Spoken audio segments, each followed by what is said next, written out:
And there was a woman in the front row who freaking rolled her eyes every time that I stuttered hard. And this was a month that I was stuttering a ton. It was like my most stutterific month. I don't want to say worse. I'm not saying bad. I'm just saying lots. And so...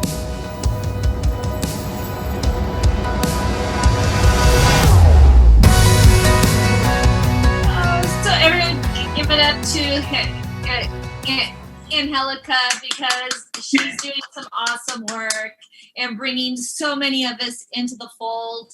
And it's great to see so many friends here. There's so many people I know. Let's see, I'm going to go through both screens. So it's wonderful to be here. I was supposed to go on at 1, but of course, Tom brought me up early, and so now I'm here. So I'm hopefully my head's on straight. I do have chicken in the oven, so with my talk may need to be interrupted.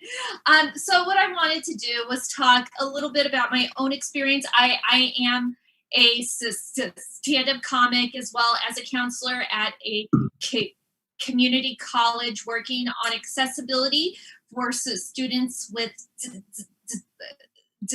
disabilities.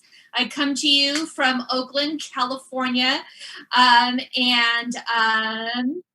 let's see, anything else? And I've been doing stand-up comedy now for 11 years. It'll be 12 in February, March. And so I'm going to talk a little bit about my journey in that, and also talk about, which some of you may know a little bit about, my iceberg idea and reframing from Sheehan. And so from there, I'm going to open it up for questions. So whatever questions you have, I would love to hear or read them. With that, I wanted to share a story about when I was a kid. I've loved stand-up comedy my entire life. Like when other little girls had crushes on rock stars, I had crushes on stand-up comics. And I eventually, after loving it my entire life, I eventually wanted to become a stand-up comic. Now I am 47 years old, which makes me probably, I know I'm not like Michael Sugarman old, but I'm older than a lot of the folks in there. Or I'm sorry, Dr.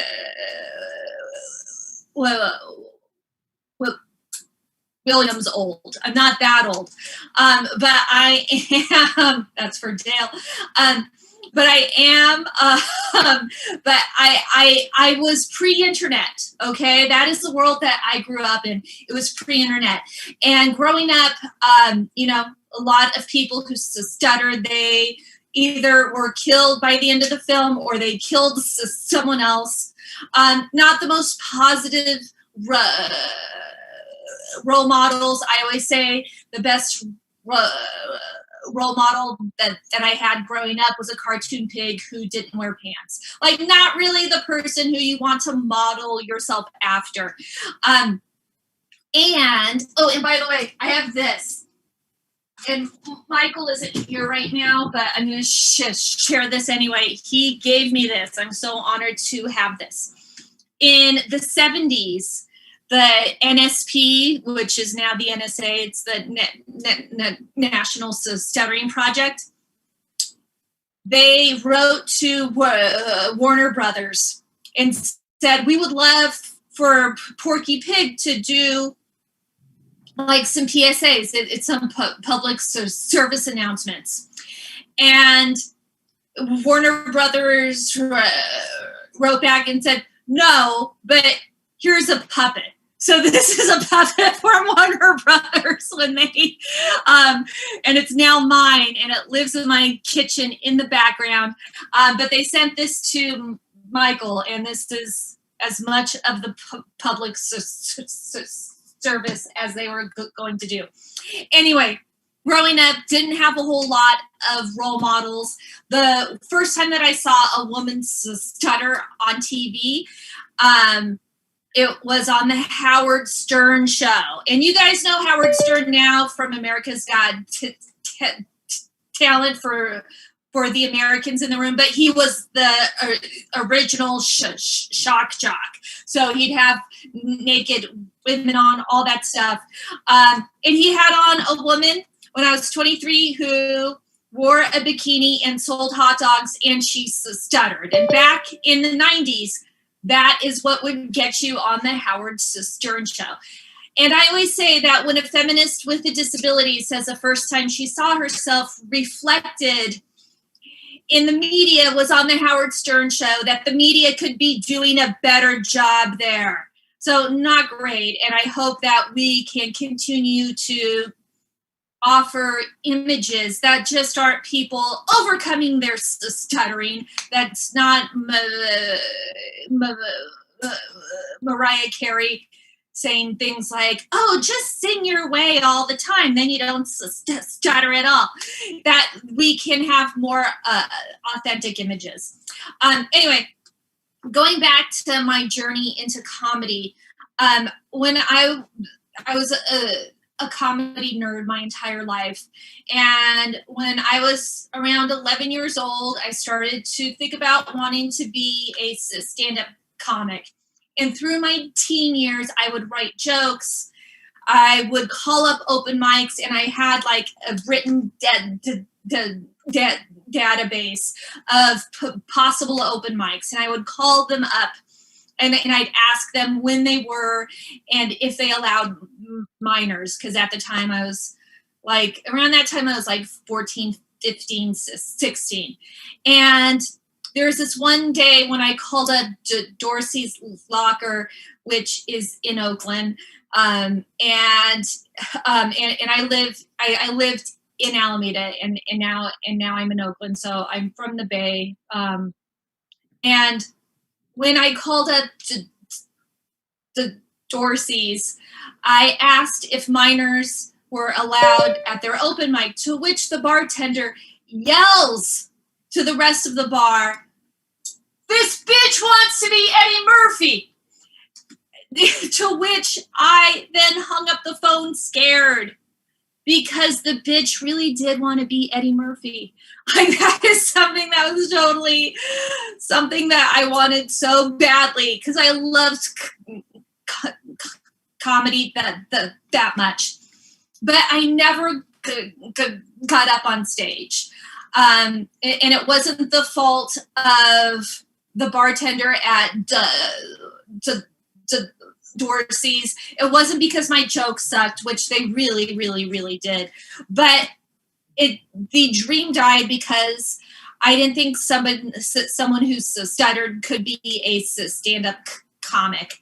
So I went on with my life, and I did other things. And I did things that, I thought that my stuttering, like, I still taught and I still spoke,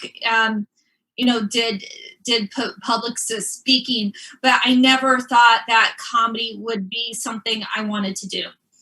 And of course, many of you know this theory here, which is Joseph Sheehan's theory on stuttering.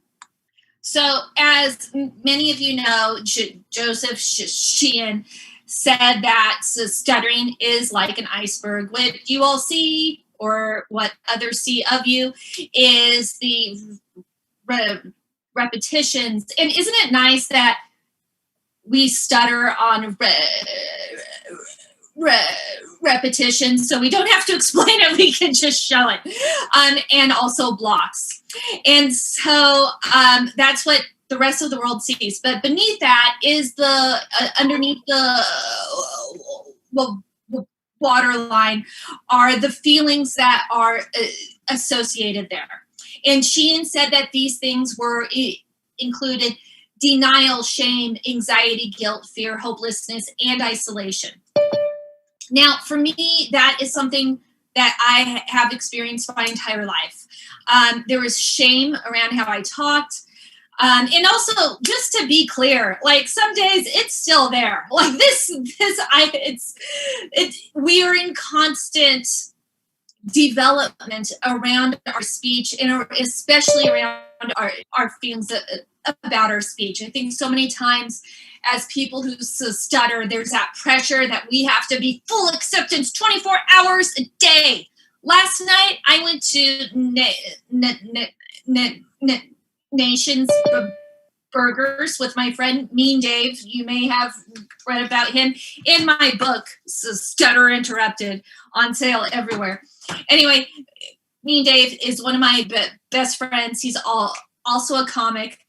And I was like, Dave, the last time we were at this place, I ordered eggs and chili peppers, and I had on my mask, and I got eggs and cheese. You're going to do the ordering. And it was 11 o'clock at night. I just wanted my eggs. I didn't want to deal with the miscommunications that can happen because of speech. And also I wanted my eggs done the right way. So he ordered it. Sometimes that's okay. We don't need to get full acceptance all the time, challenge ourselves constantly. So that's just one example there that I think we are oftentimes hard on ourselves. Anyway, I was not a stand-up comic. I did not pursue that because of the Sheehan feelings around icebergs. And I had guilt about putting my stutter onto other people. I am a woman, raised in a semi-sexist culture. And for me, especially my family, women are expected to take care of others. I'm also Italian American, so that kind of role of a woman is there. And so for me to stutter to someone else felt like I was asking too much of them. I'm supposed to be taking care of them. And so there was a ton of guilt around that. And of course, fear and hopelessness is a hopelessness that I would never become a comic. And of course, we're 1% of the population, and of that 1%, if you're a woman who stutters, you are 1/4. So there you go. Now, for me, when I was 35, I went to a conference for people who stutter. And there, at the time, this was the one in Arizona, the first one in Arizona, not the second one. And I was around 500 people plus who stuttered. And being reflected in that way, especially around people of my own gender, really helped me to understand how much I had bought into iceberg number one here. That all that shame, that guilt, that fear, all of that was so much part of me. And like, I thought, oh, well, I have a job and I talk at my job and I'm an advocate and I do activism within the disability world. I have all this in check. I had it in check in my professional life, but not my personal life. I realized at that conference how much space I had relinquished up to other people in my lives, especially my boyfriend at the time, especially friends, especially family, that I wasn't speaking and taking up that space. Now, when I got back, I did a lot of changes, and shout out to everybody who has broken up with their partner after a conference, because I know there's a lot of you. And I did that. Like, I wasn't as cool as some who break up right when they get back. I took 6 months, but what I realized was that I started off the relationship kind of being dishonest with myself and with him and not taking up that space. I really minimized myself and my speech. Now, he knew that I stuttered, I was out and I did stuff, but it was it was that I really didn't insert myself enough there. And After I broke up, I moved out and I had to reestablish my life. That was in December. By late February, early May, I started doing stand-up. And what I learned from that conference and how I came to stand up is that I realized that icebergs are a lot like clouds in the sky, that we can lay in the grass and we can watch clouds go by. And from one perspective, a cloud might look like a scary dragon, but as it goes by and passes, it could look like a cute little bunny rabbit. Nothing has changed in terms of that cloud. What's changed is our perspective. And for me, my perspective changed after that conference because denial went to acceptance, shame to pride, anxiety to kindness, guilt to comfort, and I would also add guilt to forgiveness as well. Fear to courage, hopelessness to hope, and most of all, and most importantly, and why we're all here, isolation to community. And it is because of a community of people who stutter that I have the role models, that I have the passion, that I have the possibilities, that I could be the dream that I always had as a kid. And in late February, early March, I went and I did my first open mic, and I have been doing comedy ever since, going on my 11th and a half year. Last night I did an open mic, and then I went to another show hoping to get booked. I do comedy four times a week, some on Zoom, some not. But I just feel very fortunate to have been able to get to that place. And a lot of it is because of environments like this. And I'm just very thankful for all of you and for the ability to really change my life based on my interactions in situations like this. And with that, I'm going to go ahead and open this up for questions or for comments. So what do you guys got?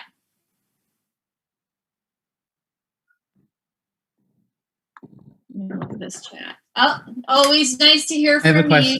Hi, yes. Nina. Hey. It's great to see you and listen to you today. So this might be kind of a very simple, basic question, but when you feel fear, what do you do? Is there one thing, or is there multiple things or thoughts that come in your mind? So fear of speaking, or fear in general, or fear somewhere in between? Let's go with, fear somewhere in between. Yeah. Okay. And so what do I do in my head? So I had a situation, the thing about comedy, and also the thing about being a woman in comedy, and then on top of that, a woman who stutters in comedy, is so weird. There's so many strange things that happen that don't happen to anybody else. And so, okay, so you guys know the Haight-Ashbury, and for those that don't, because I know this is a international audience, it's where hippies happened. The hippie movement happened there. The drugs got super bad, and it really kind of changed the dynamic of the hippies in the 60s. So I'm performing right next to Hippie Hill, which is where everybody goes to smoke pot on 420. And I'm at a club, which is down the road. And this person who I'm going to be talking about, this was not pot induced whatsoever, because it would have been a different interaction. But I'm performing on this sidewalk because that's where we perform now. And so there's the people sitting down. I'm in front of the club and I'm performing. I am the headliner. So I'm going on at like 10:30 at night. There's a man across the street who is inebriated. And the whole time during my set, he's yelling, whoa, whoa, whoa, whoa, whoa, whoa, whoa, whoa, whoa, whoa. He's mocking me the entire time. Then also he's telling me to shut the F up. And this is through my entire set. And the thing is, I don't know who this guy is. I don't know if he has a gun. I don't know what's going to happen. Now, I've had other kinds of situations where I handle the heckler in a very direct way, and it's fun. I get super high off of it, and it's great. But what happened in this interaction is I did not want to instigate him. Now, the bartender went over and talked to the guy and was like, we're just trying to do a show. Can you stop it? And he wouldn't. And I kept on doing my act. I didn't acknowledge him because I was afraid if I acknowledged him more, then the interaction would heighten and then it would escalate. As long as he was across the street, it was fine.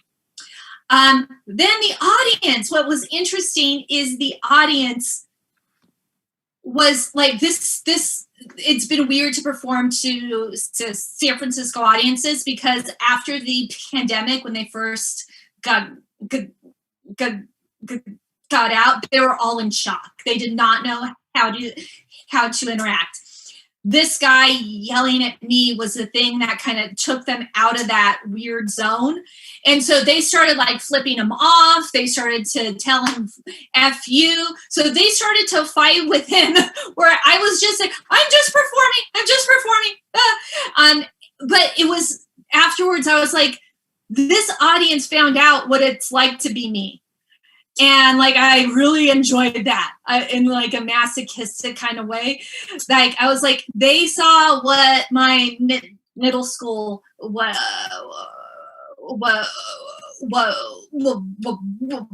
like. And so I was scared in the moment, but you also just like, I've had lots of experiences. And also it's a thing that I said at the end, and this is something that I've said other times too, when I'm heckled like this, is that I stutter and I've been interrupted my entire life. This guy yelling at me right across the street, it's not really going to faze me because this has been my entire life. I have resiliency. I have built up a tolerance for all of this. So that was the last time I was scared. And I was scared from lots of different perspectives, but you have to kind of show that you're not. And a lot of stand-up is showing that you're not scared, whether or not you stutter, and just going through that and trying to break through that.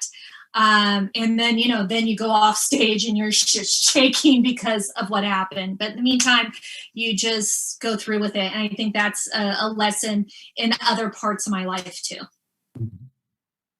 How do you, Nina, how do you not like take things personally when you're up, like people are judging, just like, I think that's just with stand-up in general, right? They're judging like every aspect of what is coming out of your mouth, like, and so how do you not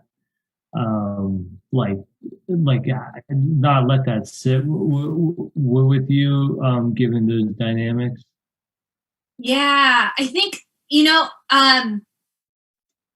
in comedy, I have more control over that environment than other parts of my life. Where in comedy, what is nice is the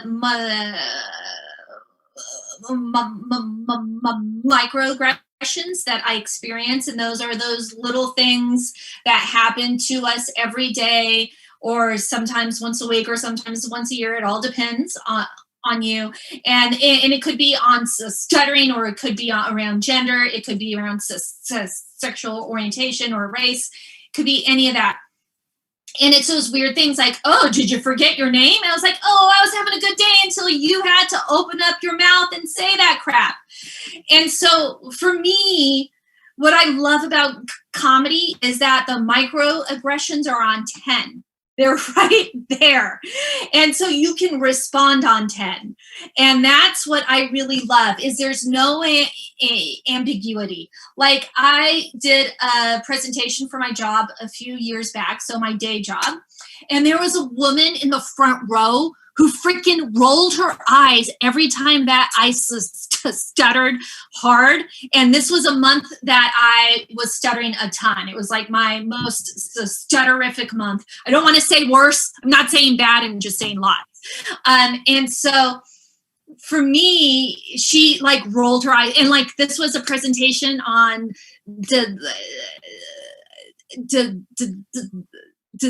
disability and dyslexia, and those are some of my big D words that I stutter on. So I stuttered a ton. She rolled her eyes like the entire time, to so much that my friend who I presented with was like, oh, she really was out of hand. And like, you know, and of course she was sitting directly in front of me. And that was a situation where I hated that, because I couldn't say, listen, you know what, you shouldn't be doing that. And, you know, I could not respond in that way. But the day that I was introduced to a comic who I'm now friends with, and I said,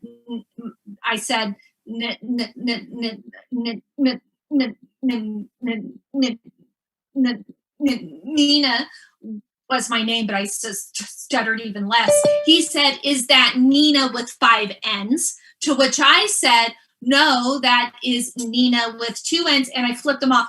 And like, I would love to do that in my everyday life, but comedy allows me to do that in my everyday life when I'm in that environment. So for me, those judgments are less problematic in the comedy world because of how I can handle them. And then hopefully they seep into my other lives in my other world, so that I can handle them in similar ways, but tone down a bit. And like I always say, that if you get a micro aggression on 10, then you can respond at 10. If you get it at 1, then you respond at like 1 to 3, so that you, like, I kind of rank them and then rank how I should respond to them. So other questions or comments?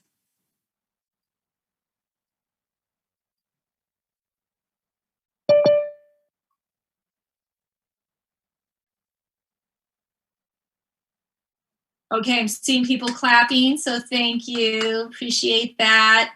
But I'm not sure if that's clapping like, okay, time to get off the stage. But that is usually what that means. So thank you, everyone, for the comments, except, of course, to Dale, who only enjoyed this 99%. Hey, Dale. I've seen the YouTube video of you going after a heckler, so I'm just going to back off on this one. Yes. No, and I love going after hecklers. I kind of feel that as a person who stutters, I have a black belt in responding to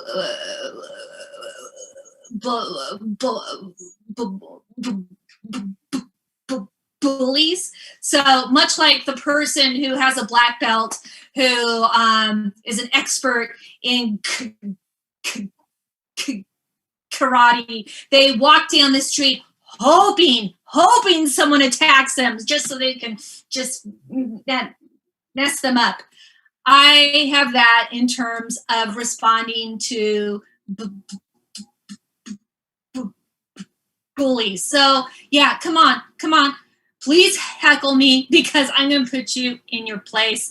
And also I'm going to win. And even though I didn't respond to the heckler because I was scared for like life and everyone else's life a few weeks ago in the hate, I also had the whole audience responding instead. And it endeared me in a way, and I won them over in a way that a lot of comics don't always get to do.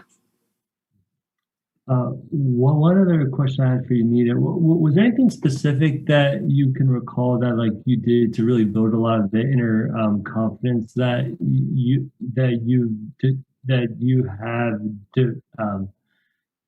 have developed? Yeah.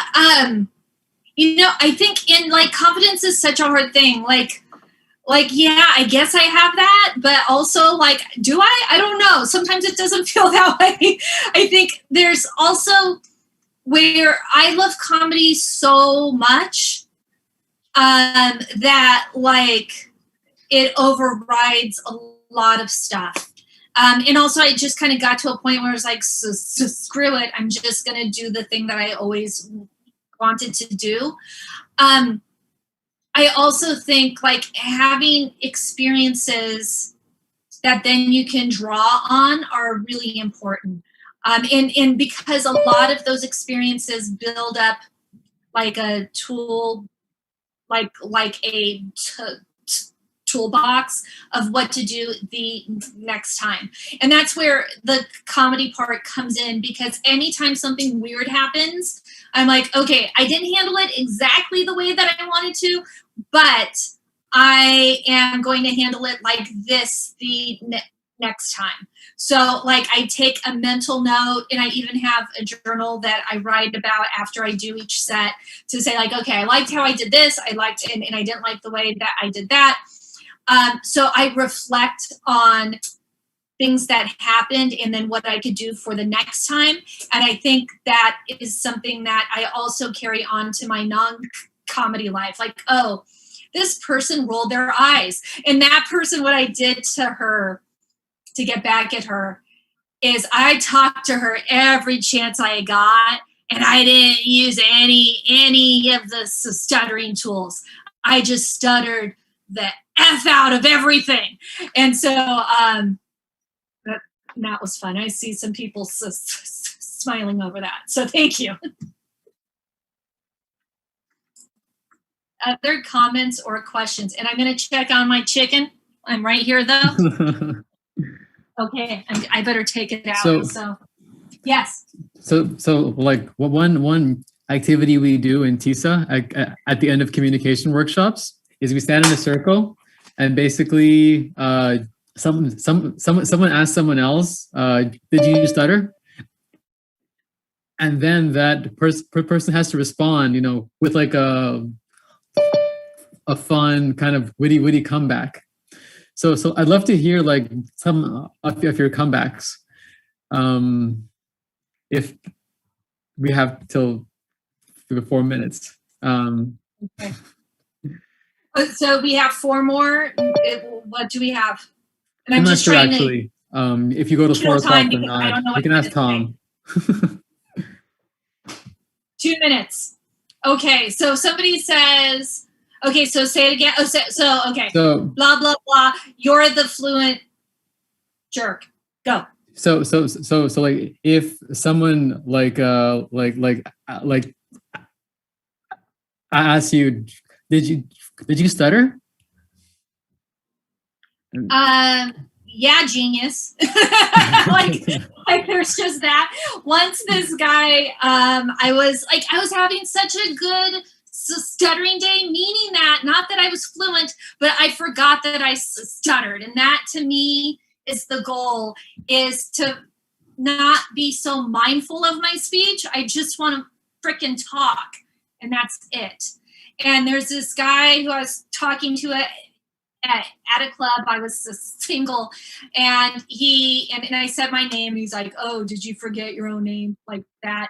And he was like a San Francisco hipster. So he had like that mustachy thing that It's a mustache, and he had on like a hat. And I told him that he looked like the old timey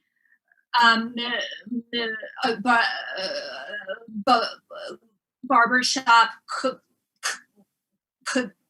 quartet from the Family Guy, who's always like, and so I made fun of how he looked, which like that's not always nice to do, but it was something he could help. It was bad style and not anything else. You can make fun of that. Nina G, thank you for being part of StutterFest today, telling your story. Buy that book. It's a great, great book. Thank you so much. Round of applause for Nina G.